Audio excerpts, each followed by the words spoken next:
Once prominent lawyer Alex Murdaugh has been sentenced to 2 life sentences. I'm Tyrone Bowman. This is Tyrone Bowman Tonight. According to CNN, in a remarkable courtroom moment, the judge in Alex Murdaugh's murder trial spoke in stark terms before sentencing the disgraced lawyer to life in prison Friday for the murders of his wife and son. Judge Clifton Newman was personal and cutting in his lengthy remarks, saying Murdaugh's slain wife and son must come and visit him whenever he tries to sleep. The judge also described how heartbreaking it was to see Murdaugh, the once respected lawyer, who he met many times in court and socially, go from being depicted as a grieving father and husband to being convicted of murder. Here's how Newman addressed Murdaugh before sentencing him to life in prison. This has been perhaps one of the most troubling cases, not just for me as a judge, for the state, for the defense team, but for all the citizens in this community. All the citizens in this state, as we have been based on the media coverage throughout the nation. Newman said, "You have a wife who has been killed, murdered, a son savagely murdered, a lawyer, a person from the respected family who has controlled justice in this community for over a century, a person whose grandfather's portrait hang at the back of the courthouse that I had to have ordered removed in order to ensure that a fair trial was had by both the state and the defense. It is also particularly troubling, Mr. Murdaugh, because as a member of the legal community and a well-known member of the legal community, you have practiced law before me, and we have seen each other at various occasions throughout the years. And it was especially heartbreaking for me to see you go in the media, from being a grieving father who lost a wife and a son to being the person indicted and convicted of killing them. And you have engaged in such duplicitous conduct here in the courtroom, here on the witness stand, and was established by the testimony throughout the time leading from the time of the indictment and prior to the indictment, throughout the trial, to this moment in time. Certainly, you have no obligation to say anything other than saying, not guilty. Obviously, as appeals are probably expected or absolutely expected, I would not expect a confession of any kind. In fact, as I have presided over murder cases over the past 22 years, I have yet to find a defendant who could go there, who could go back in that moment in time when they decided to pull the trigger or to otherwise murder someone. I have not been able to get anyone, any defendant, even those who have confessed to being guilty, to go back and explain to me what happened at that moment in time when they opted to pull the trigger, when they opted to commit the most heinous crime known to man. This case qualifies under our death penalty statute based on the statutory aggravating circumstances of 2 or more people being murdered by the defendant by one act or pursuant to one scheme or course of conduct. I don't question at all the decision of the state not to pursue the death penalty.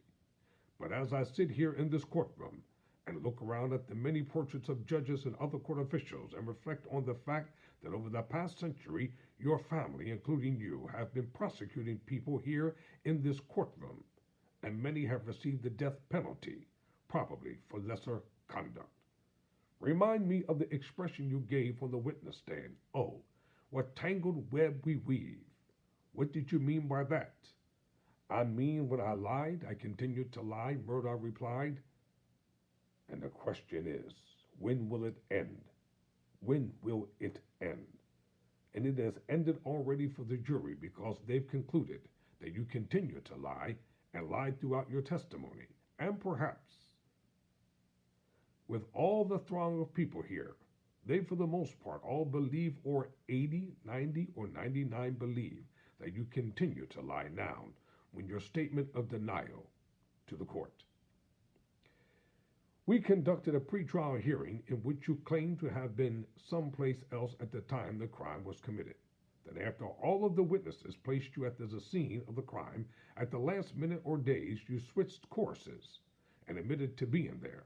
And then that necessitated more lies and continued to lie. And I say, when will it end? It has already ended for many who have heard you and concluded that it will never end. But within your own soul, you have to deal with that. And I know you have to see Paul and Maggie during the nighttime when you're attempting to go to sleep. I'm sure they come and visit you. I'm sure. Murdaugh replied, all day and every night. I'm sure, Newman said, they will continue to do so and reflect on the last time they looked you in the eyes as you looked the jury in the eyes. A person who always been such a gregarious, friendly person caused this life to be tangled in such a web, such a situation that yours has spun into. It's so unfortunate because you have had such a lovely family of such friendly people, including you, to go from that to this. Your license to practice law has been stripped away from you. You've turned from lawyer to witness, and now you have an opportunity to make your final appeal as an ex-lawyer. Murdaugh insisted, I will tell you again, I respect this court, but I am innocent. I would never under any circumstances hurt my wife Maggie, and I would never under any circumstances hurt my son, Paul.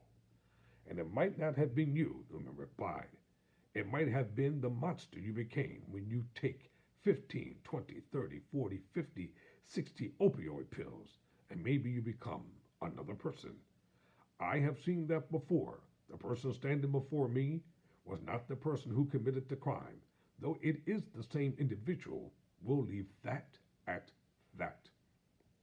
I can just imagine on that day, June 7, when a lawyer is confronted and confesses to having stolen over $500,000 from a client, and he has a tagger like Mark Tinsley on his pursuing discovery in the case involving the death of Mallory Beach, and having a father for the most part on his deathbed. I can imagine, or I really can't imagine, but I know that it had to be quite a bit going through your mind on that day.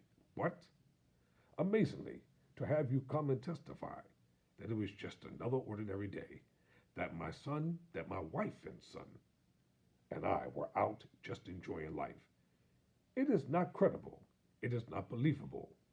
You can convince yourself about it, but obviously you have the inability to convince anyone else about it. So, if you've made any such arguments as a lawyer, you would lose every case like that. Cases you will never have an opportunity to argue anymore, except perhaps your own as you sit in the Department of Corrections.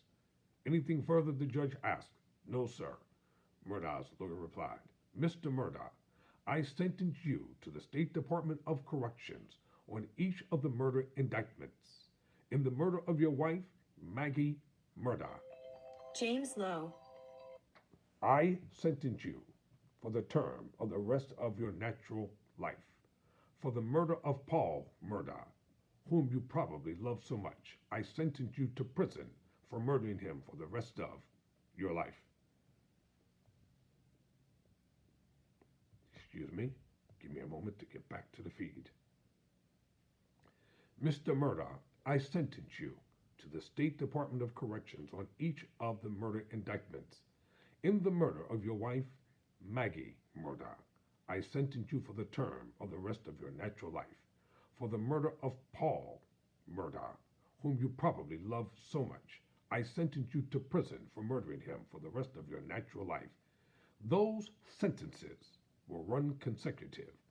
Under the statute involving possession of a weapon during a violent crime, there is no sentence, where a life sentence is imposed on other indictments. That is the sentence of the court, and you are remanded to the State Department of Corrections, and officers may carry forth on the imposition. What a tangled web we weave, when at first we practice to deceive. I'm Tyrone Bowman. Never surrender, never quit.